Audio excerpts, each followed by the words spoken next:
Salve Maria, aqui estamos nós novamente para mais um vídeo, mais um podcast da Divisão Santa Cruz. Antes que possamos falar qualquer coisa, a oração para o vídeo de hoje. Senhor meu Deus, por favor, que possamos realizar um bom vídeo, que possamos aprender bem as coisas, que aquilo que seja dito auxilie aqueles que já seguem a castidade a segui-la e convença aqueles que não a seguem a seguir. Por favor, iluminai minhas palavras, minha inteligência, que eu consiga ser o mais convincente possível, e que se faça a verdade e não a mentira, que se faça a vontade do Senhor e não a minha. Se eu estiver errado, que eu me corrija, e que a santa doutrina possa prevalecer acima de tudo. No Espírito Santo guiai-nos, São Tomás de Aquino rogai por nós, Santo Agostinho rogai por nós, Santo Anselmo rogai por nós. Amém. Glória ao Pai, ao Filho e ao Espírito Santo, como era no princípio, agora e sempre, por todos os séculos dos séculos. Amém. Pois bem, diversas coisas me levaram a trazer este vídeo de hoje. Uma delas foi um comentário que eu tive no Telegram, uma conversa, onde me falaram sobre a dificuldade que tem em compreender o porquê de a castidade ser um pecado. Como vocês sabem, fizemos um vídeo anteriormente sobre a objetividade da moral, onde explicamos que a moral ela é perfeitamente objetiva e onde explicamos que todo o pecado dá para provar a existência do pecado. Isto é, independente do indivíduo ser católico ou não, ele é obrigado a acreditar na existência do pecado porque ele é uma realidade ontológica, ele é uma realidade concreta. Então, assim o sendo, perdão, não ontológica, mas metafísica, né? Já que o pecado ele não constitui um corpo, mas sim um distanciamento.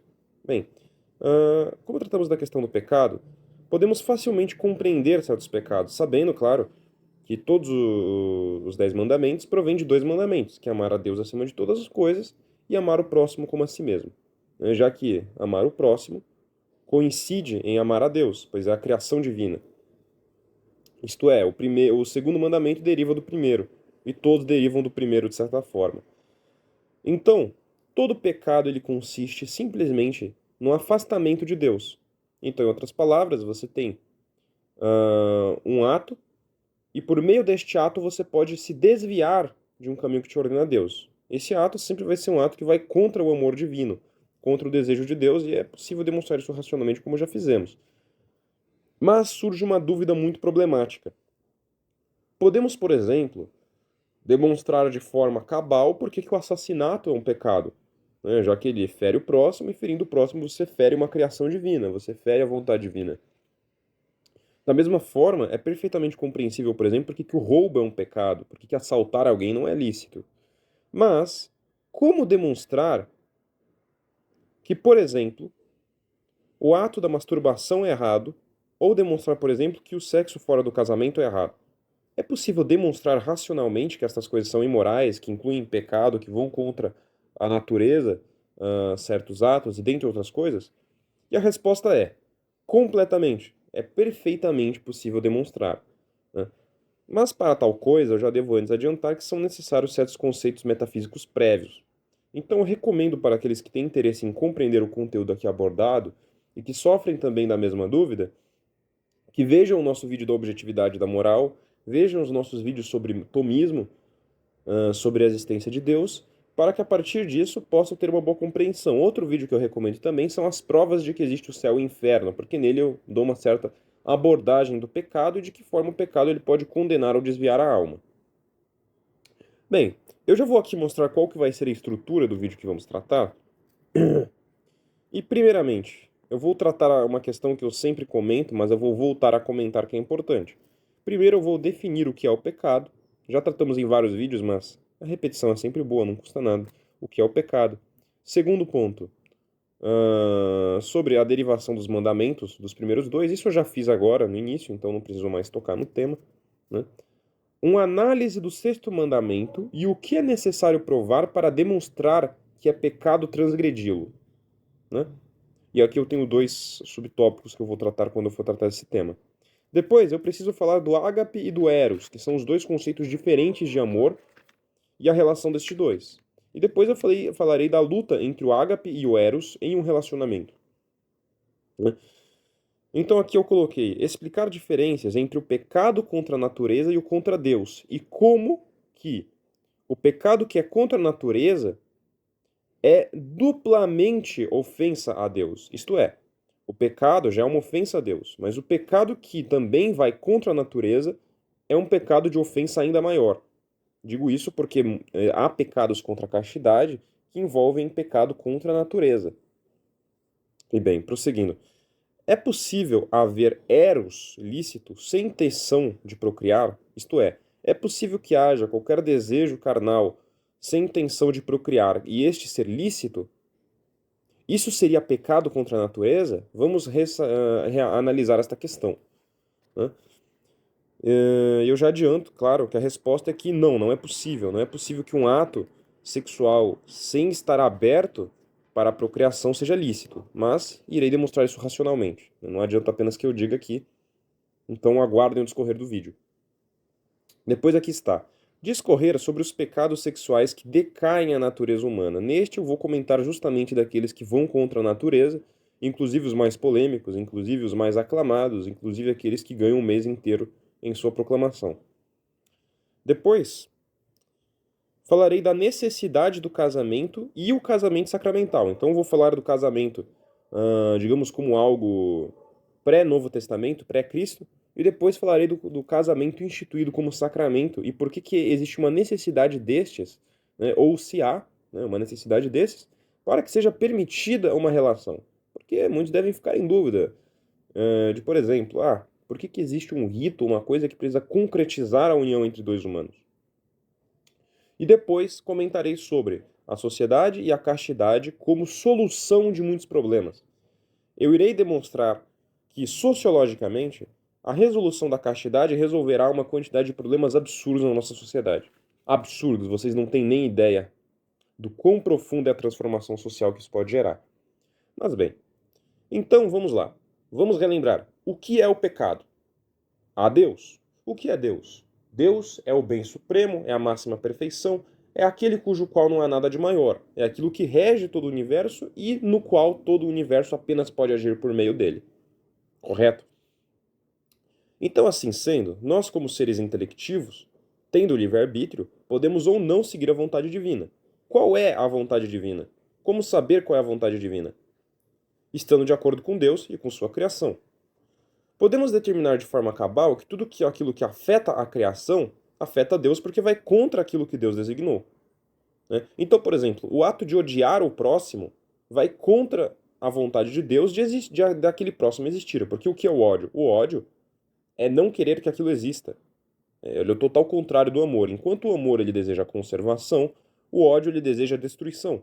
Você desejar, por exemplo, a destruição de um semelhante, isso vai contra a vontade inicial de Deus de ter criado aquela pessoa. Portanto, este ato que vai contra a vontade divina, consentido, é um pecado, porque você faz com que sua alma se afaste de Deus, se afaste da vontade divina.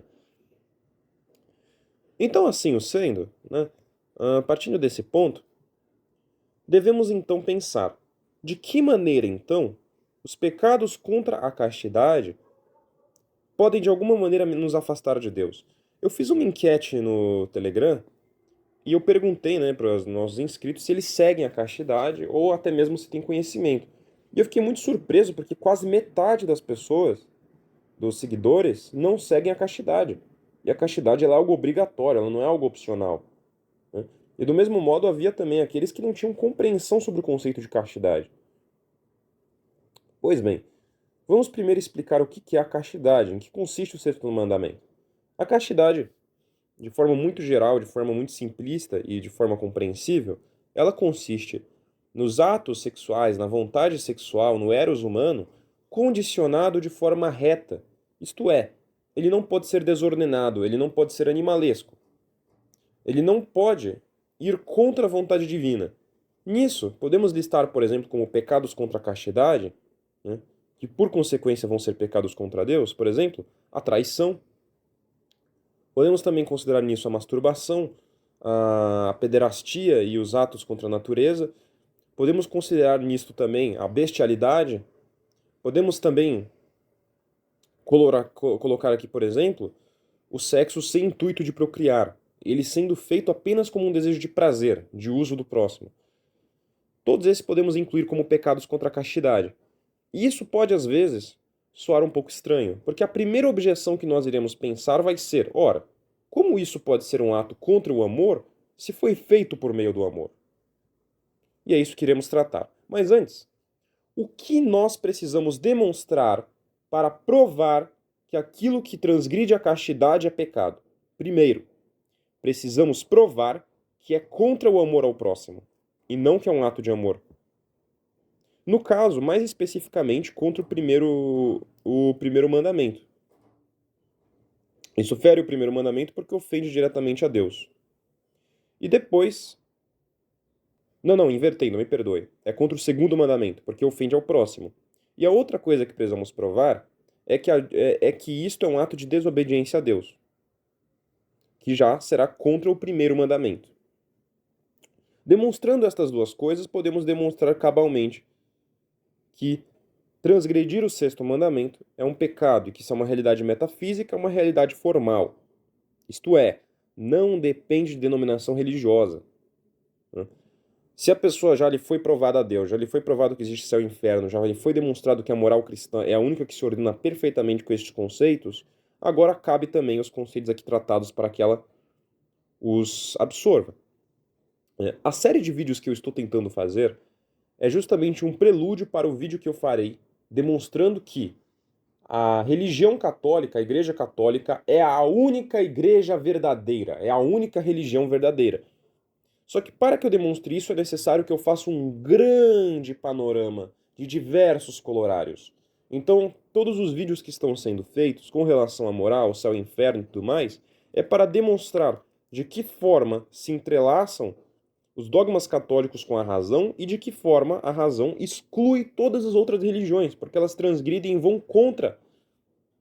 Os dogmas das outras religiões vão contra a razão e não de acordo com ela. Então, assim sendo, vamos prosseguir.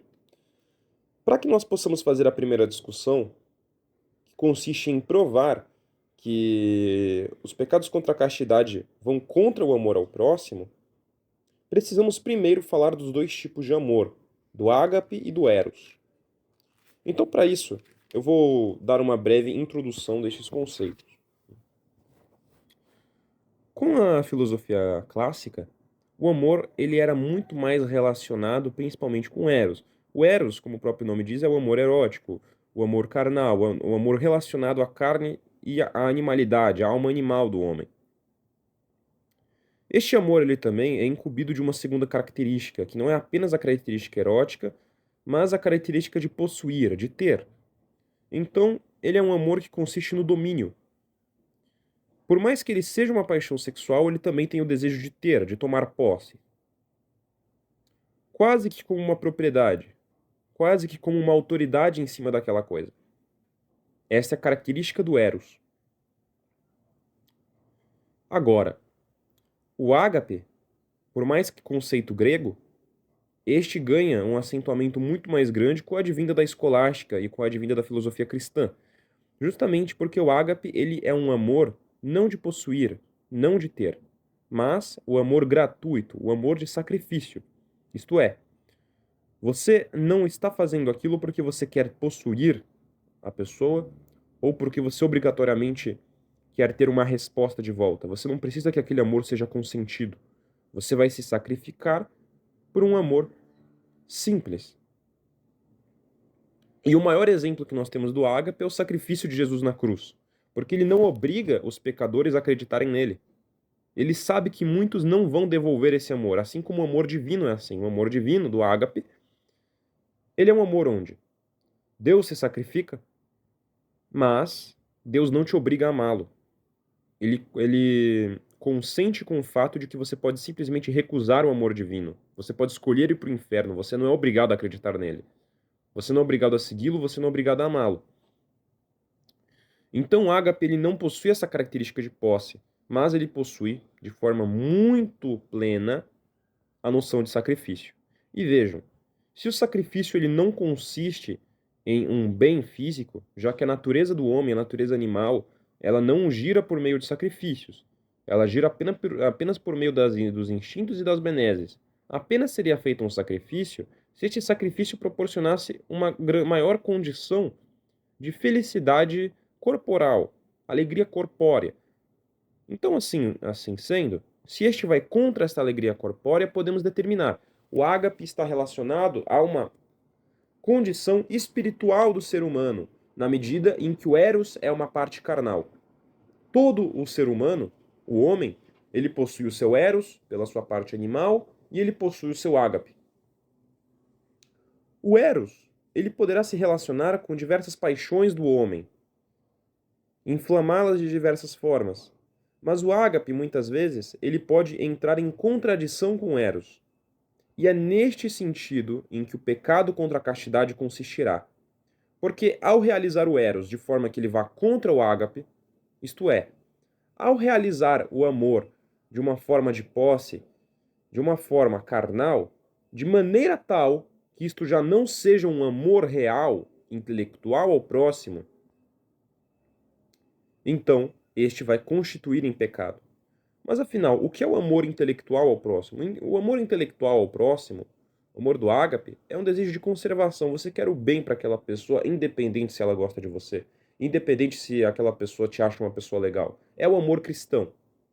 Você simplesmente ama o próximo porque Deus ama ele e a vontade de Deus está definida. Você não vai contra essa vontade.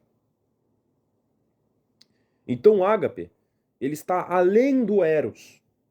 O eros não é ruim em si, de uma forma alguma. Mas o eros é bom enquanto ferramenta do ágape. A pessoa que quer se sacrificar para ter filhos, quer ter uma relação próxima, ela usa o eros não como finalidade, mas como ferramenta do ágape, como ferramenta para a procriação, para o amor, para a criação de novas vidas. Mas, e se o eros for usado por si só? O eros pelo eros, o desejo pelo desejo. Vamos simular um casal. Temos um homem hipotético e uma mulher hipotética. Esse casal decide ter um relacionamento. E neste relacionamento, suponhamos que eles vão ter uma relação sexual. Vamos primeiramente analisar esta relação sexual por meio da visão do ágape. Estes dois se juntam, né, e unindo-se numa mesma carne, possuem eles o intuito de gerar uma prole, certo? O eros está sendo usado em prol do ágape. Por que em prol do ágape? Porque isso consiste em um sacrifício para a criação de vidas. Não quer dizer que você não está desfrutando do eros, não quer dizer que você não está desfrutando de sua natureza, porque não há mal nela. Mas perceba, né? Esta natureza está ordenada justamente com o que ela é. E o que é a natureza? A natureza é aquilo para o qual a coisa foi feita, aquilo para o qual a coisa atende. Então, se ela está sendo executada de acordo com ela mesma, ela não se contradiz, e ela ainda por cima está ordenada com o cosmos, com a ordem universal das coisas, das categorias das relações, das finalidades. Disto, concluirá-se de que a intenção de criar as crianças é a intenção por algo maior, não é algo que finaliza naquilo. Porque tudo aquilo que é um meio nunca pode ser colocado como fim, porque como demonstramos em podcasts anteriores, todas as vezes que se coloca um meio como finalidade, ocorre tal inversão de valores que aquele meio se constrange e não se encontra mais uma finalidade naquilo, há uma distorção natural da coisa. Mas eu vou aprofundar nisso, ainda não estou satisfeito. Ainda não está demonstrado aqui que o eros, feito pelo prazer, é errado. Mas é agora que buscaremos demonstrar isto. Agora, vamos supor que este mesmo casal hipotético decida ter relações, mas, né, seja essa escolha tendo sido feita por conveniência, talvez porque não querem o trabalho de criar uma criança, ou talvez porque acham que ainda não é o momento, que não estão prontos e pensaram: ah, não, vamos fazer isso aqui, é divertido, é legal, né? Dá prazer. Bem, primeiramente, a natureza é aquilo para o qual a coisa tende. Então, podemos determinar que isso é algo contra a natureza, porque você está ceifando a função daquela ação. A função natural, lembre, isso é uma coisa animal. O sexo é algo que é pendente dos seres animais. não é algo intelectivo. Então, não é os seus desejos ou a sua vontade de fazer que vai determinar se aquilo é natural ou não. O que vai determinar se é natural é a própria natureza da coisa. Sexo é para fazer filho, é para fazer criança. Então perceba, qual é a diferença entre o pecado contra Deus e o pecado contra a natureza? Se o pecado é um afastamento, isto é, o afastamento da alma de Deus, um afastamento intelectivo, o pecado contra a natureza é você se afastar de sua própria natureza. Isso é uma transgressão da natureza do sexo do homem. Só que nós temos que lembrar que se você decai a sua natureza, você vai contra a natureza, a sua alma vai junto porque a sua natureza carnal está ligada com a sua alma intelectiva. Então os dois caem juntos.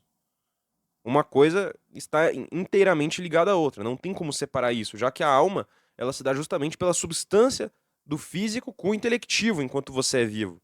Você não tem como separar os dois, né? Como tratamos isso no nosso vídeo sobre a alma, sobre a imortalidade da alma. Então, nisto nós vemos um problema, certo? Percebemos aqui claramente que isso vai contra a natureza e já há algo que podemos determinar como não agradando a Deus. Mas eu ainda não estou satisfeito. Isso não basta, não é suficiente, né?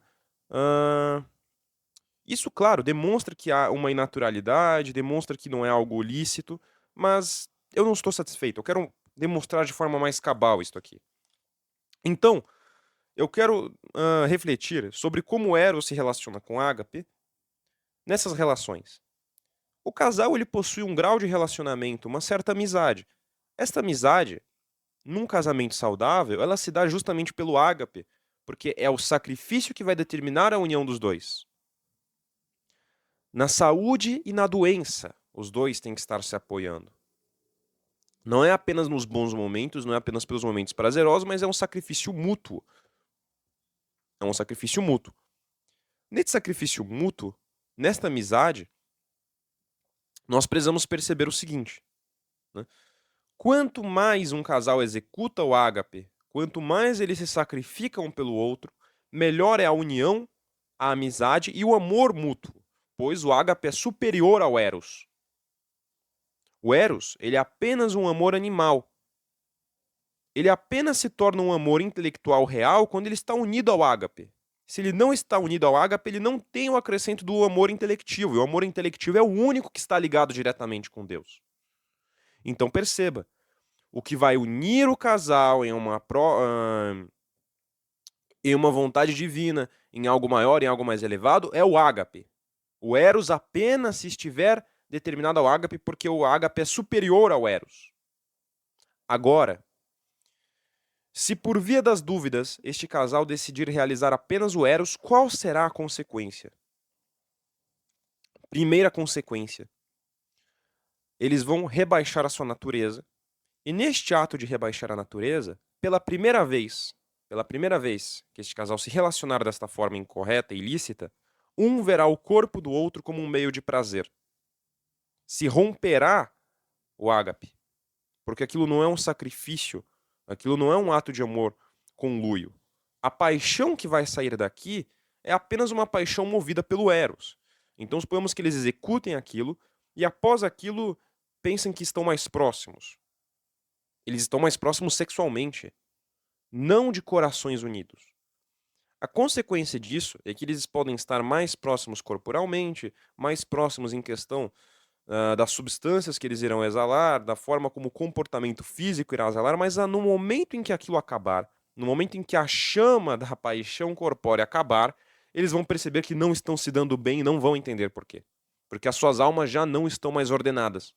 Os dois se afastaram de Deus juntos, os dois se ajudaram a se afastar de Deus. A natureza dos dois caiu, pecaram contra a natureza, afastaram ela e ao mesmo tempo, em conluio, afastaram do divino. Além de terem usado um ao outro pelo eros. Isso que eu estou falando é algo já mais empírico que você pode testar na prática, né? Não quero que você teste, não me entenda mal. Não quero que você vá lá e fale, não, vamos praticar o eros pelo eros. Não é isso. Você que já teve experiências, que já caiu em pecado, obviamente, todos aqui caíram, reflita, pense. As vezes em que você fez o eros pelo eros, você não se sentiu vazio? Ou aquilo de alguma forma te preencheu? Não preencheu. A única coisa que te manteve animado foi a chama da paixão corpórea. No momento em que aquela chama acabou, no momento que a libido humana cortar, vai vir uma depressão horrível. A pessoa vai ficar triste, vai ficar infeliz. Para os casais isso é pior ainda. Por isso mesmo que os casais tradicionalistas, os casais conservadores, se proliferam mais ainda no amor, se dão tão bem em comparação com os que seguem as tendências modernas. Então algumas pessoas podem chegar e falar: não, mas olha, aquela família lá é conservadora e se dá mal pra caramba, né? Eles realizam ágape? Eles vivem uma vida realmente cristã? Eu posso te garantir que se vivem uma vida certamente cristã, eles não se dão mal, eles conseguem se compreender. Se não se compreendem, alguma coisa está faltando ali, né? Porque hoje em dia é normal que nos meios conservadores as pessoas não vejam problema, por exemplo, em camisinha, não achem isso errado. Eu concordo, estão conservando o novo establishment, estão conservando os novos, modernos valores e não os antigos, não os tradicionais, não os ligados a uma verdade transcendental. De modo algum há uma transcendência nisso, de forma alguma há algo de elevado nisso. Então, a consequência que temos aqui nesta relação direta entre o ágape e o eros é que o eros realizado sem o ágape suprime o ágape, enquanto o eros realizado pelo ágape aumenta o ágape.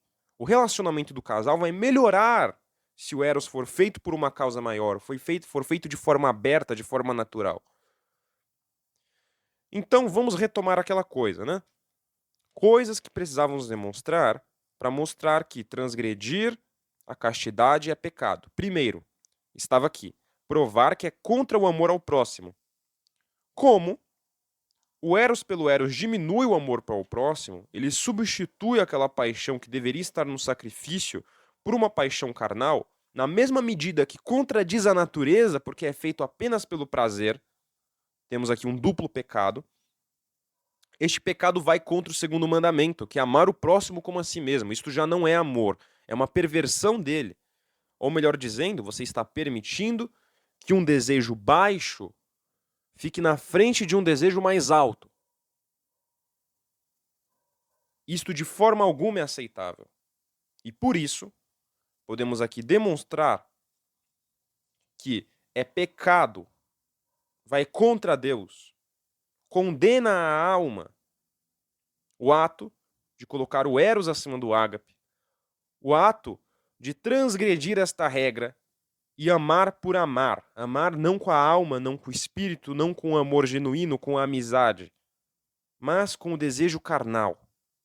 Você se rebaixa a um animal, se rebaixa a uma criatura. E não estou me fazendo de santo aqui. Também sou um pecador.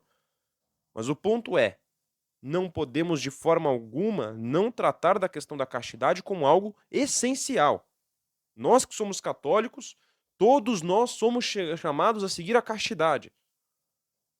Não é apenas questão de que, não, mas eu não quero entrar em uma ordem religiosa, não, mas eu quero viver sozinho.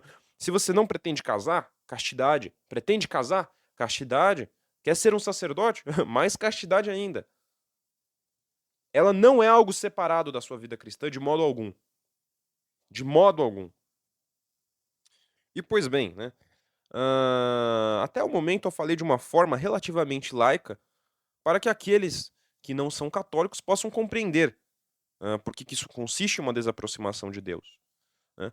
Mas, no segundo caso que eu coloquei aqui, que era provar que é uma desobediência a Deus tal ato, basta lembrar que, se a igreja ensina uma coisa e você contradiz, então você já está pecando contra o primeiro mandamento, que é amar a Deus acima de todas as coisas, pois você, como católico, que tem conhecimento de que a igreja católica foi criada pelo próprio Deus, sabe que desobedecer seus mandamentos, desobedecer suas regras, já vai contra a vontade divina, já vai contra o primeiro mandamento. Então, o pecado contra a castidade, ele é um pecado triplo. Primeiro, ele peca por desobedecer a Deus, claro. Em segundo, ele peca por ser um ato praticamente de ódio ao próximo e não de amor, pois ele substitui a pessoa, o espírito que lá está pela carne, que fizemos uma análise aqui, espero que tenha sido contundente e satisfatório a respeito disso, senão ele pode ser muito mais amplamente feito, sobre como que o eros sem o ágape reduz o ágape, cria um efeito contrário a este próprio. E é em terceiro, um pecado triplo, porque vai contra a natureza. Então, nestes 3 graus de gravidade, esse pecado inclui, inflige e fere a alma. Então, a pergunta que foi aqui levantada sobre: é possível haver eros lícito sem intenção de procriar? Isto seria pecado contra a natureza? Sim, seria pecado contra a natureza. E não é possível haver um eros lícito sem intenção de procriar. Então, vamos seguir um pouco mais adiante. Vamos tentar agora, já que falamos de uma relação entre duas pessoas, discorrer um pouco sobre outros pecados contra a castidade. Então, por exemplo, por que a masturbação é pecado? A masturbação ela é pecado. Primeiro, ela é um eros puro, certo? Eros puro, não tem um ágape envolvido lá de forma alguma. E este eros puro, feito pelo eros puro, incorre não só em pecado contra a natureza, como em alguns casos mais graves, incorre até mesmo no desrespeito da pessoa humana, porque muitas vezes ele é utilizado para ele uma figura de uma pessoa alheia a você, alheia à sua existência, e mesmo que aquela pessoa esteja consentindo em se oferecer para aquele tipo de conteúdo horrível, e vocês sabem de qual conteúdo eu falo, você ajuda o pecado da pessoa de fazer isso, né? Que é pecado contra a modéstia, contra o pudor, pecado de instigação ao próximo, de tentar ele para tentar fazê-lo cair. Além, claro, de objetificar a pessoa humana. Não podemos fazer isso. É muito perigoso levar a pessoa pela questão material. Isso desqualifica o ser humano. Rebaixa ele a uma simples ferramenta, uma simples mercadoria. Isso é completamente contra os valores cristãos, né? E não basta você ser cristão para concordar com isso. Isso é algo óbvio, né? Toda pessoa que caiu nesse pecado, acredito até mesmo se a pessoa for ateia, esta pessoa deve olhar para mim e concordar. Legionário, eu concordo com você. Realmente. Não tem como a pessoa fazer um ato desse, de masturbação, e com isso não rebaixar a pessoa humana, não rebaixar a dignidade da pessoa, porque aquela pessoa que está em vídeo se torna uma ferramenta de um prazer ilícito e antinatural, que cai nas mesmas condições que nós tratamos anteriormente, né? E o que dizer, por exemplo, de pecados contra a pederastia, que não só são desordenados, como o pecado contra a natureza, neste caso, inclui num grau ainda maior. São Tomás de Aquino, inclusive na Suma Teológica, no terceiro tomo, ele discorre sobre isso e ele comenta que isto se dá, claro, por uma condição mental, uma condição psicológica, né? Mas a questão é que a única coisa que lá pode possuir é o Eros e ainda por cima um Eros desordenado, né? Porque este Eros também não está de acordo com a natureza humana. Ele incorre em um afastamento da natureza, do normal que está lá para o ser humano, né? Não é algo biológico, mas como, né, é civilmente um. Como explicar isso? Como não é aceito socialmente no mundo pagão de hoje que você critique algo desse tipo, eu não posso discorrer muito a respeito disso, né? Mas existem muitos fatores psicológicos que levam a esse ato, que deixam a pessoa nessa condição. Mas a pior coisa que você pode fazer para essa pessoa é estimular o ato da pederastia, estimular o ato dos pecados sexuais com o mesmo sexo, porque eles são algo de ódio com a pessoa, estimular que ela faça isso. Em vez de pedir, por exemplo, que ela siga a castidade, que ela se torne pura, que ela possa se desenvolver e ter uma boa vida. Você destrói a vida da pessoa quando você estimula ela a seguir esses instintos, né? Porque senão nós vamos equivaler também a isso a pessoa que sente instintos desordenados com o caso da bestialidade. O ato da bestialidade, que é a pessoa que, por exemplo, gosta de um animal, isso é desordenado com a própria natureza humana. Talvez numa categoria até pior que o caso que a gente mencionou anterior. Porque procriativo não é, vida humana não vai gerar, e eu não preciso nem falar o quão desordenada a natureza da pessoa está, né, para que o eros dela possa se entreter com algo assim, né, tanto quanto a parte material dela, tanto quanto a mente dela, tanto quanto o psicológico da pessoa. Muitas vezes o afastamento da natureza da pessoa inclui em distúrbios psicológicos, em distúrbios mentais, faz com que o cérebro da pessoa fique ainda mais danificado e faz com que ela busque vícios e distorções da natureza ainda maiores. Perceba, por exemplo, que quanto mais uma pessoa se distancia da natureza humana, mais ela se propicia a adotar naturezas ainda mais distintas. Como podemos, então, dissociar tal situação das pessoas, por exemplo, que se consideram animais, das pessoas que botam uma orelha de cachorro e saem na rua sendo levadas por coleira, se não é exatamente o mesmo comportamento? E se dá por distúrbios animais, a pessoa não pode consentir com isso. A mesma coisa é caso a pessoa queira mutilar o próprio corpo. Vejam bem, devemos amar todos com ágape, devemos amar os pecadores, mas não podemos incentivar o pecado. Se uma pessoa pensa que é Napoleão Bonaparte, você não vai dar um cavalo para ela e uma fantasia e falar assim, você é Napoleão, eu concordo com você, seja feliz. Isso não é uma coisa a se fazer. Se a pessoa pensa que é Napoleão, mas ela não é Napoleão, ela tem claramente um problema psicológico. Você precisa tratar aquela pessoa, você não pode simplesmente negligenciar um tratamento para ela e falar: "Não, você é Napoleão, fica por isso mesmo". A pessoa que tem essa coisa, ela vai criar, né, como se cria em toda a mente, que aceita mentiras, aceita inverdades, ela vai criar uma neurose. E essa neurose vai gerar problemas futuros na psicologia dessa pessoa. Pode, por exemplo, até mesmo afetar na compreensão de lógica. Depois, para que essa pessoa compreenda que x é x, y é y e y é diferente de x, ela não vai conseguir fazer esse processamento porque ela aceitou uma inverdade.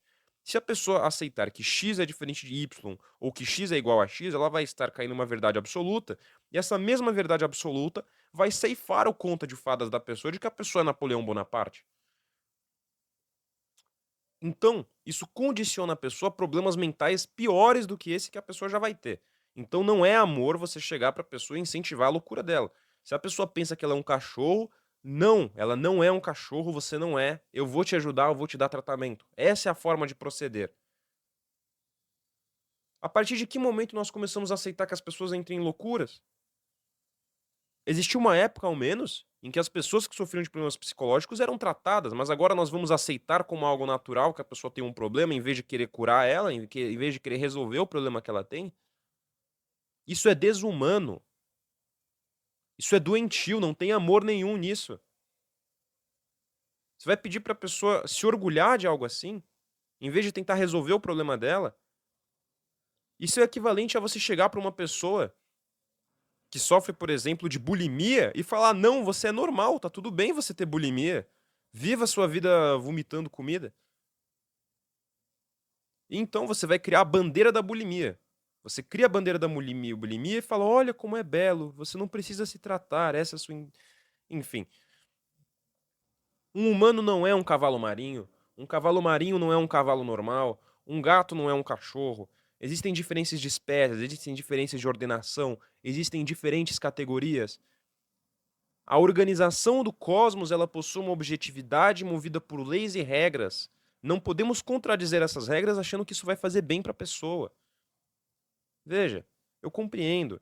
É importante que compreendamos que às vezes a pessoa ela olha e pensa: não, ok, o cara não é um cachorro, mas eu vou fingir que sim, eu vou concordar que sim, eu vou acreditar que sim para fazer bem para a pessoa. Isso não faz bem para a pessoa. Essa pessoa ela não vai ficar bem. Porque todo mundo que finge ser o que não é sofre, por exemplo, de depressão, sofre de ansiedade, sofre de transtorno, sofre de um vazio tremendo, horrível. Como que uma pessoa que simplesmente vai aceitar isso vai conciliar isso com uma vida de virtude? Quantas pessoas que seguem este tipo de prática vocês conhecem que tiveram grandes avanços na virtude? Vocês não conhecem isso. Não existe tal coisa. Temos que parar com essa cultura de normalizar coisas, de viver um conto do rei, o rei nu. O rei claramente está nu, mas você não abre a boca. Ninguém abre a boca, é óbvio. É uma coisa óbvia, é uma coisa evidente. Chesterton ele dizia: vai haver um momento em que vamos precisar provar que a grama é verde. Esse momento chegou. Graças ao relativismo, graças à questão de que não, você não pode afirmar coisas concretas porque isso é uma forma de opressão. Veja, eu já conheci inúmeras pessoas que você fala uma opinião e a pessoa fala: não, mas você não pode me impor. A pessoa pensa que você dá uma opinião é uma imposição. Vai ter pessoas que vão ver minhas palavras desse vídeo e vão achar que isso é uma imposição. Meu amigo, imposição é quando você aponta uma arma para a cabeça de alguém e obriga a pessoa a adotar um comportamento. Né? A pessoa não vai saber viver em sociedade enquanto essa pessoa ela for sentida ao ponto de achar que qualquer recomendação é uma ofensa. As pessoas estão ariscas. Você, por exemplo, pode sair na rua ou sair na internet e falar: olha, tal coisa é assim por causa de tal, tal e tal e tal. A pessoa vai achar que é uma imposição. Se você sair por aí pregando o cristianismo e explicando como que é a doutrina, a pessoa vai achar que é uma imposição. Por que ele vai achar uma imposição? Porque já está sequelado da cabeça. Sinto muito, me desculpe, mas não é que a pessoa que não, é porque ela se sentiu ofendida, é porque não sei o quê, é porque a pessoa já está sequelada da cabeça. A pessoa já não está bem. Se a pessoa ela enxerga qualquer coisa como uma espécie de ofensa pessoal, se a pessoa acha que você está impondo algo para ela, sendo que você nem conhece a pessoa, você nem olhou para o rosto da pessoa, você não está nem aí se ela vai acreditar ou não, você só quer tentar espalhar e quem te aceitar, aceita você. A pessoa ficou neurótica. E por que ela está neurótica? Porque grandes empresas, grandes indústrias, o grande capital internacional, todos esses financiaram movimentos incitando as pessoas de que elas podem ser toda e qualquer coisa, de que tudo pode ser tudo e qualquer coisa. Tudo é tudo e nada ao mesmo tempo. Tudo é e tudo não é. É uma antilógica, é uma antifilosofia, é uma anti-razão. Foi isso que deram frutos. E essas pessoas pensam que lutam contra um sistema enquanto engolem do próprio. Muitas não têm culpa, muitas foram enganadas. E cabe a nós sabermos falar com o tom correto, da forma justa, com calma, com paciência, com amor, com caridade com essas pessoas. Nós não podemos, por exemplo, agir com raiva. Né? A pessoa que pensa que é Napoleão, você não pode xingar ela, falar, ah, vai se ferrar, não sei o quê. Não, você tem que chegar e falar, amigo, ó, vamos refletir. Você realmente é Napoleão? Se você explicar a lógica, a pessoa não vai gostar, entendeu? Ela obviamente não vai querer, porque a pessoa queria muito ser Napoleão. Mas nós precisamos compreender o seguinte: vamos ter paciência, vamos esperar a pessoa raciocinar. Se a pessoa for honesta, ela vai largar. Atualmente eu tô vendo muita gente que tá deixando essa síndrome de Napoleão, tá deixando essa síndrome de querer adotar persona para si que não é aquela persona que a pessoa realmente tem, de querer moldar um espectro além do que a pessoa é. Há muitos casos de pessoas que abandonam isso, mas eu posso te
Agora vamos para o próximo tópico, né?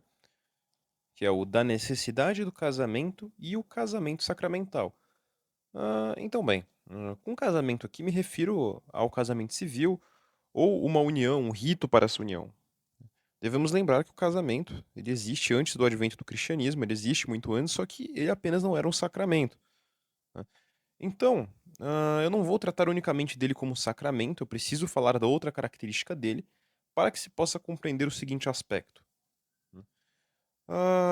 Se o sexo pelo prazer é ilícito, o que dizer do sexo para a procriação fora do casamento, né? Ora, para o católico, por ser um sacramento, por você ter se batizado, você se submete às regras da igreja, certo? E segundo as regras da igreja, você precisa se casar. Mas agora, vamos compreender isso de uma forma que abranja também os não católicos. De por que que é necessário que haja um casamento, uma coisa formal para firmar a união entre os dois. Pois bem, ahn, veja, se proceder ao ato sexual. Do ato sexual, se imagina, né? Ou ao menos é o que se deve ocorrer, que se saiam crianças disso. Que a mulher engravide e vocês tenham filhos.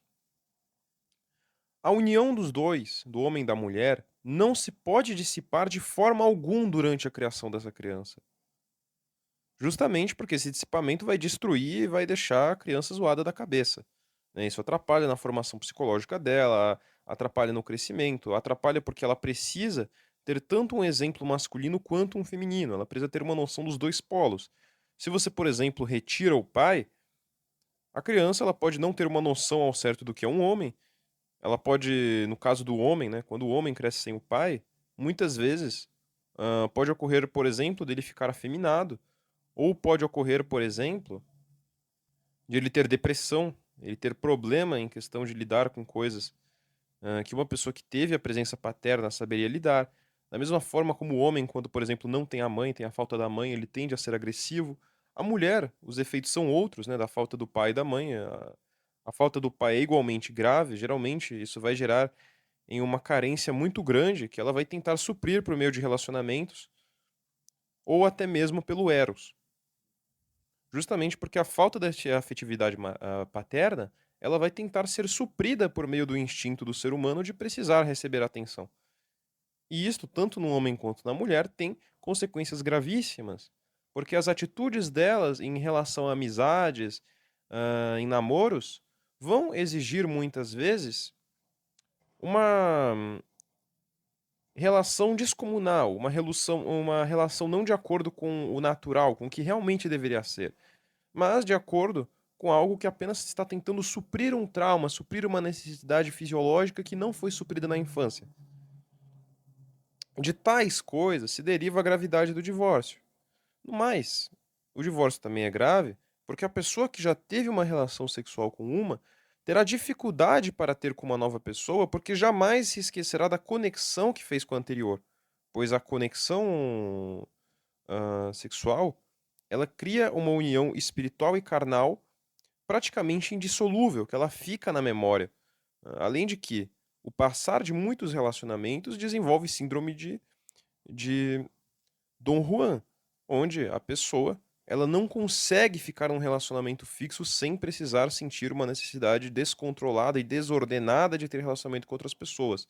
A questão é que quanto mais relacionamentos a pessoa tem, menos chance ela tem de conseguir um relacionamento fixo. Por isso é muito comum que a pessoa que já passou do terceiro relacionamento já comece a descambrilhar. Imagina a pessoa que já teve mais de 10 relacionamentos, e relacionamento não me refiro somente a namoro. A pessoa que beijou uma pessoa em uma festa já está nessa condição desagradável, já está indo para um caminho que ela precisa o quanto antes frear isso. Imagine então a pessoa que exerce ou executa relações sexuais ambíguas com pessoas diferentes. Então, o que aqui quero dizer é que grande parte dos problemas humanos surgem justamente por conta dessas relações românticas. Da mesma forma, por exemplo, que a não monogamia acaba gerando conflitos entre os pares. É necessário uma relação monogâmica, uma relação polar, tal qual as crianças, os filhos dos seus progenitores, eles compreendem, eles têm uma percepção de homem e mulher polar, no qual eles têm dois polos, um masculino e um feminino. E da mesma forma, a transgressão desses polos também pode gerar faltas psicológicas. Se ele não tiver tanto o polo masculino quanto o feminino, isto é, ele estiver apenas um dos polos, isso gera problemas em sua criação, tanto que existem estudos que demonstram, por exemplo, as faltas desses polos e o que eles podem gerar. Crianças, por exemplo, que não têm tanto o polo masculino quanto feminino, mas que, pelo contrário, possuem às vezes dois polos iguais como presença, têm uma taxa de 70% a mais de crescerem obesas ou com problemas de ansiedade. Basta vocês verem, isto é algo cabal, a quantidade de pessoas que geralmente incorrem em problemas de ansiedade, de depressão, ou até mesmo de distúrbios contra a natureza que sofreram de ausência paterna. E isso, inclusive, é um estudo que cabe para um vídeo completo, apenas tratando sobre como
Mas agora, vamos ver se nós podemos fazer objeções a isso, certo? Mas, legionário, veja bem. E se a pessoa que sai por aí se relacionando sem ter uma mulher fixa ou um homem fixo, se essa pessoa, ela, por exemplo, se proteger, se ela usar um preservativo, já é imoral porque ela vai estar pecando, vai estar usando Eros pelo Eros, vai estar tendo uma relação pecaminosa. Então isso já está excluído. Mas, legionário, veja bem, e se o casal enjoar de si um do outro e eles decidirem se separar para seguir cada um a sua vida? É pecado porque não pensa na criança. Então incorre no mal de um terceiro. Já fere o segundo mandamento de amar o próximo como a si mesmo. Já é uma falta de caridade. Então, o que eu quero dizer é que podemos também como conceber o casamento como algo natural, não estou falando dele como sacramento. O casamento como algo natural não é nada mais nada menos do que o consentimento entre as partes de que esta é a pessoa com a qual eu irei procriar, não haverá mais nenhuma outra, e por meio deste acordo, por meio desta seleção, por meio desta união, evitaremos todos os demais problemas relativos à questão da castidade, relativos à questão do que pode afetar a caridade, pois é justamente a organização perfeita. E, para aqueles que discordarem, podem analisar, pensem, qual é a situação plausível, sem haver casamento, onde os dois podem viver em conjunto de tal forma. Se concebermos como casamento o rito, né, precisamos lembrar, o rito que você fizer para unir os dois não é necessariamente a beleza da coisa que vai unir os dois, que vai concluir aquilo como um casamento. Não é se vão haver muitos convidados ou coisa do gênero. É o simples acordo entre as partes. Digo aqui do casamento natural. Agora, o casamento sacramental também não se dá tanto pela beleza lá envolvida, né? Claro, o sacramento ele tem que ter o devido respeito, tem que ser executado da devida maneira, mas se dá justamente também pelo acordo entre as partes, pelo consentimento mútuo da missão que o marido e a mulher estão tomando para si, como geradores de uma nova prole, como geradores de filhos, para Deus, e, claro, do consentimento da própria igreja, do próprio Cristo na persona do Padre, daquela união entre os dois. Então, o advento que temos com o cristianismo é que aquele rito, aquele consentimento que já era preciso dar entre as partes para que se possa gerar de forma justa, plena e natural as crianças, agora pode ser feito, porém, com o consentimento direto de Cristo, da mesma maneira como aquele, por exemplo, que pede autorização ao pai para namorar ou para casar e coisas do gênero. O próprio Jesus assiste e participa, está junto na cerimônia, aprova o relacionamento. E claro, benze o casal. Mas os que discordarem, eu os convido a tentarem fazer objeções. Por favor, sintam-se livres, estamos sempre abertos aqui para isso. Demonstrem de que forma pode, fora da união entre o homem e a mulher, haver relações sexuais sem que estas sejam pecaminosas. E me refiro, claro, tanto ao casamento sacramental, para nós católicos dogma, quanto para o casamento natural, que você, independente de ser católico, deve reconhecer a sua veracidade enquanto acordo das partes, fruto da vontade de ambos e fruto de um acordo justo para a criação das crianças, para um eros ordenado para uma causa final, para uma causa maior, para uma causa do ágape. Agora eu quero já marchar para o tópico final. O tópico final, que inclusive hoje mesmo, quando eu falei num grupo que eu ia fazer este vídeo, comentaram isto e eu concordo com isso, que é sobre como a castidade resolveria de 70% ou mais os problemas que temos sociais. Primeiramente, em uma sociedade totalmente casta, nesta sociedade casta, onde todos seguem estes princípios do sexo ordenado ao correto de boa forma, não haveria, por exemplo, a pornografia, ela não existiria. Desta forma, o ser humano seria melhor valorizado, menos pessoas haveriam compulsivas com estes desejos desordenados, menos pessoas desenvolveriam problemas sexuais, no sentido de sentir atração por coisas antinaturais, pois muitas das pessoas que sentem disso desenvolvem isso por conta da pornografia, porque as doses de dopamina acabam chegando a graus extremados, desordenados com o que ele deveria receber por conta do consumo daquele conteúdo, e com isto a mente tenta buscar outras formas, outras coisas mais extremas ou peculiares ou estranhas para tentar suprir aquele desejo, para tentar suprir aquela falta. E é praticamente disso que nascem, hoje no mundo moderno, grande parte dos distúrbios antinaturais, grande parte dos desejos sodomitas. Outra coisa que não existiria, e quando eu digo que não existir, eu não estou falando que vai diminuir 90%, vai diminuir 95%, eu estou falando de extinguir. Não haveriam doenças sexualmente transmissíveis. Apenas é possível que hajam doenças sexualmente transmissíveis justamente por causa da promiscuidade pagã, no qual uma pessoa, por meio dessa relação, passa para outra, e essa que já teve com outra vai para outra. E como é comum em nosso mundo pagão que as pessoas façam isso em grande número, é de forma extremada que isto ocorra. Vale lembrar também que grande parte do número das pessoas que contraem doenças sexualmente transmissíveis e depois passam para frente são justamente as adeptas dos comportamentos sodomitas.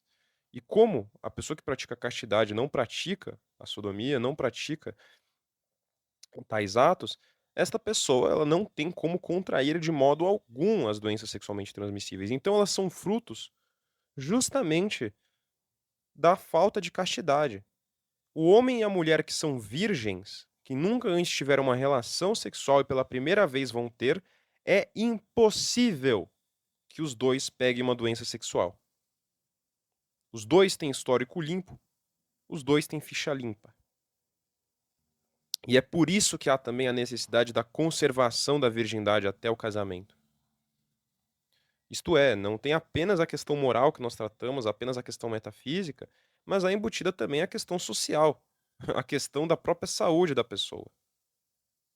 E não somente não existiriam doenças sexuais, como não haveria desestrutura familiar.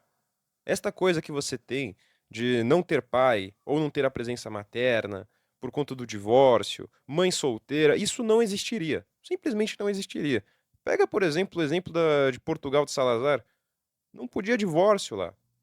Não tinha condição de haver divórcio. Toda criança crescia tendo o pai e a mãe, tendo as duas polaridades, tendo os dois exemplos. Você diminuiria drasticamente a crise que você tem de ansiedade. No tempo moderno, os números de pessoas que apresentam taxas de doença mental se elevou em 70%. Ou era um número maior, eu acho que eu estou errando, mas na dúvida, 70% é o número mais baixo que eu já vi disso, porque eu já vi relatos de 200% a mais, né? Era um número altíssimo. Mas o ponto que quero dizer é que a partir da década de 70, quando houve a revolução sexual, quando houve todos esses artigos de degeneração do homem, o número de doenças, o número de problemas psicológicos, o número de pessoas com traumas, seja traumas românticos, porque esta vida romântica desordenada, de ir de uma pessoa para outra, isso é traumatizante, isso cria problemas para a pessoa.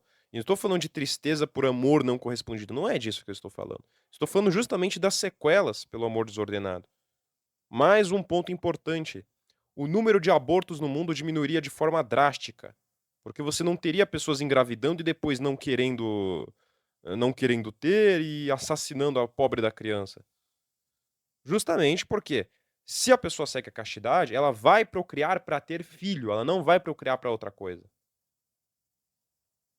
Então, assim sendo, assim que vier essa criança, ela vai aceitar a criança. E não tem opção de não aceitar, porque o assassinato não é lícito em nenhuma situação, nem mesmo para resolver um problema. Então, os abortos eles diminuiriam drasticamente. Por consequência, também os estupros diminuiriam normalmente, porque o E. Michael Jones, em seu livro sobre a subversão da moral, ele descreve claramente que quando o feminismo chegou na Índia e começou a promover a pornografia, as taxas de estupro na Índia aumentaram mais ainda. Uma coisa interessante é que quando as taxas de estupro na Índia aumentaram, os grupos feministas financiados pelos americanos que chegaram na Índia afirmaram que isso era porque as mulheres não tinham libertação sexual e falaram que elas tinham que se descobrir. e que para isso tinham que descobrir o próprio corpo e começaram a criar oficinas estimulando o consumo de pornografia e estimulando a masturbação. A consequência é que quando as feministas elas pegaram o defeito que elas criaram e falaram que a culpa era da falta de liberdade sexual, elas promoveram a pornografia no país e os estupros na Índia pioraram. A taxa de estupros aumentou brutalmente, por isso que hoje a Índia é o país com mais estupros no mundo. Todos os países afetados pela pornografia têm um aumento na taxa de estupro, tem um aumento na taxa de molestadores, um aumento na taxa de pessoas disturbadas sexualmente. A questão é que eu quero puxar também um antecedente histórico para isso. Na década de 70, foi quando começaram todos esses eventos de libertação sexual por meio da revolução sexual. Toda a revolução sexual, ela foi ideologizada por um homem chamado Wilhelm Reich. Depois pesquisem a respeito desse homem, sobre nacionalidade, pessoa, o que fazia, vocês vão se surpreender com isso. Wilhelm Reich, criador, claro, do Reichismo, que foi o que se derivou de seu próprio nome, ele teorizava que a melhor coisa para combater a vida espiritual, isso porque ele era extremamente anticatólico, é importante frisar, ele era totalmente antirreligioso, Wilhelm Reich, ele acreditava que a pornografia e o sexo representados de forma gráfica, de forma comum na sociedade, era capaz de destruir a espiritualidade das pessoas. E ele estava correto nisso. Tanto que ele aplicou este método com a própria filha. Uma coisa importante frisar é que ele é judeu, a filha dele seguia o judaísmo, e ele fez com que a filha dele começasse a consumir pornografia, e a consequência disso é que ela começou a diminuir as orações, começou a parar de rezar. Então, por meio da prática empírica que ele fez com a própria filha, ele descobriu que a vida espiritual e a vida mundana do eros, do sexo desordenado, eram capazes de destruir a vida espiritual das pessoas. E com isso, ele teorizou que o maior inimigo da Igreja Católica, o que mais poderosamente poderia atacar a ela, era justamente atacar a castidade e o pudor. Wilhelm Reich, ele promoveu diversos eventos e movimentos nos quais ele teorizava o seguinte: vamos expor as pessoas a algo graficamente desagradável. Então, por exemplo, ele fazia uma peça de teatro que ele passava nas faculdades, e essas peças de teatro, eu não vou citar o nome, mas o nome era escandaloso e os temas tratados eram escandalosos, né? E claro, sempre falando em relação a sexo, buscando normalizar e tratar de forma natural pecados contra a natureza, dentre outros tipos. A questão é que estas peças de teatro, quando exibidas na faculdade, chocavam as pessoas, elas ficavam chocadas por causa da época onde isso foi exibido. Mas, conforme eles iam exibindo, as pessoas já não se chocavam e se acostumavam com aquele absurdo. De tal maneira que ele sabia muito bem, e ele escreveu isso, que aquilo que as pessoas não se surpreendem mais, elas vão começar a tolerar. Então, posteriormente, chegou a um certo ponto que alguns estudantes começaram a aprovar aquelas ideias e aquelas peças, e com isso começou a se normalizar certas coisas que antes não se normalizariam. Então, por exemplo, a exibição da carne começou a se tornar mais comum. Tanto que Wilhelm Reich ele foi contratado para o Hollywood, e junto de muitas atrizes, Hollywood, isso é histórico, tá? Por favor, não entendam isso como uma espécie de ataque, né? Mas Hollywood, no início, cresceu com atores judeus, né? Eles movimentavam a indústria.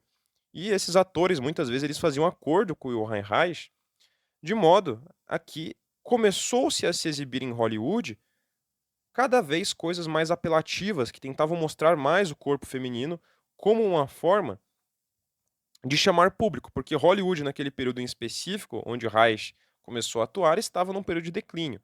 Então, por meio dessa apelatividade, por meio dessa pornificação cultural que ocorreu por meio dos filmes, seja com roupas mais curtas, mais demonstrativas, seja por meio de decotes, biquínis ou coisa do gênero, começou-se a colocar as pessoas a uma exposição gráfica que antes elas não estavam. E estas, que por mais que se chocassem com isso, teriam que começar a se acostumar com isso. De tal forma que, hoje em dia, um short extremamente curto virou algo comum, um biquíni virou algo comum. E tudo isso como estratégia única de atacar o catolicismo. Percebam que muitas vezes os nomes dos livros deste homem, eles possuem uma conotação totalmente agressiva no sentido de tratar certas coisas totalmente imundas e infaladas como algo totalmente aberto. É bom lembrar que a palavra tabu significa, né, em seu sentido original, antes que ela tenha sido degradada, a palavra tabu significa aquilo que é sagrado e que não deve ser profanado. Um exemplo é a família. A família sempre foi considerada um tabu, inclusive a palavra tabu ela vem de uma tribo e ela tem relação com isso. Mas Wilhelm Reich, ele cria uma espécie de demonização da ideia daquilo que possa ser sacro, uma dessacralização, uma mundanização de todos os elementos possíveis.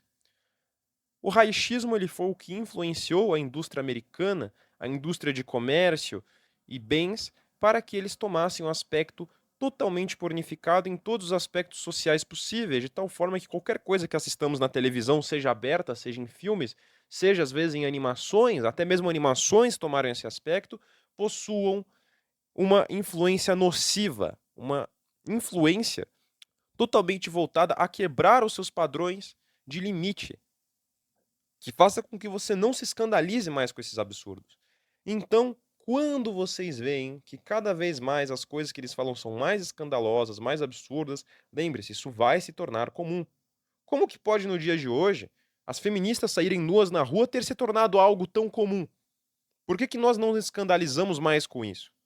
Claro, nós criticamos, reclamamos disso, mas isso está ficando tão comum. Ah, a feminista vai sair nua na rua. Não podemos tratar com esse grau de normalidade. Por mais que já haja tempo que isso ocorra. Porque é justamente isso que torna algo comum.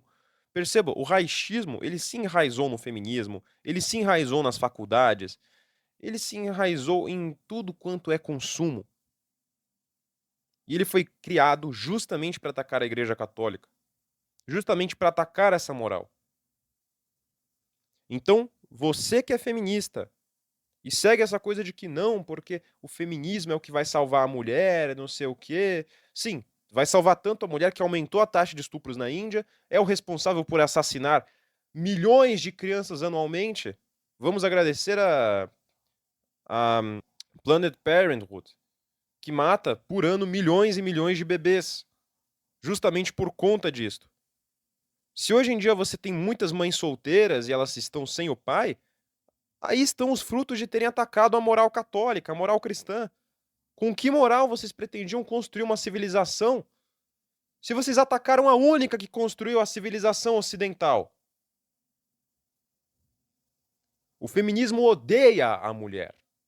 Ele destruiu tudo o que havia de belo nela e tentou transformar ela numa espécie de homem imperfeito. Tentou masculinizar ela, tentou transformar ela num instrumento de carne. O feminismo transformou a mulher em um frango de açougue.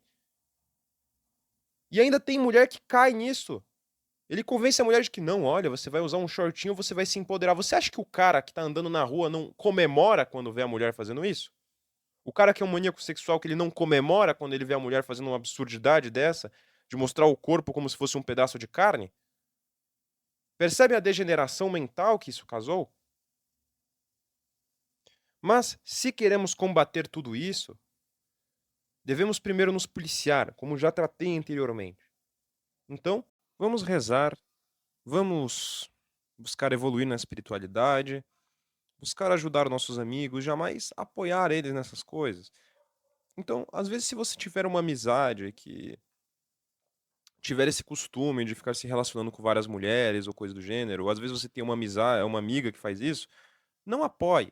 Eu não estou te falando para chegar na pessoa e implorar para ela mudar de rumo, porque isso não funciona. Apenas seja casto você próprio, mostre o exemplo por meio de seus atos, não de palavras. Viva uma vida cristã e quando a pessoa te perguntar o que ela acha disso, você seja sincero. Você fala, não apoio, eu acho errado. E jamais estimule, jamais crie condições para facilitar o pecado alheio. Assim sendo, eu encerro agora este vídeo. Sou muito grato a todos aqueles que tiveram a paciência de escutar até aqui. Sou grato também por aqueles novos que vêm aqui na divisão, porque o que eu mais busco realmente é público novo. Temos já o nosso público antigo, que já acompanha de muito tempo, mas eu tenho apreço para que novas pessoas venham aqui. Caso você jamais tenha comentado em um dos nossos vídeos, não se esqueça de comentar, fazer alguma alguma pontuação, às vezes uma crítica, caso queira dar uma batida de frente. Às vezes eu sinto um pouco de falta dos comentários, porque eu não sei se estou tendo interação suficiente com o público, né? Às vezes eu não sei nem se o público está realmente presente. Então não se esqueça de comentar para que nós saibamos se esse conteúdo está indo para frente ou não. Comente como vocês acham que está indo o rumo da divisão. Fiquem com Deus e salve Maria.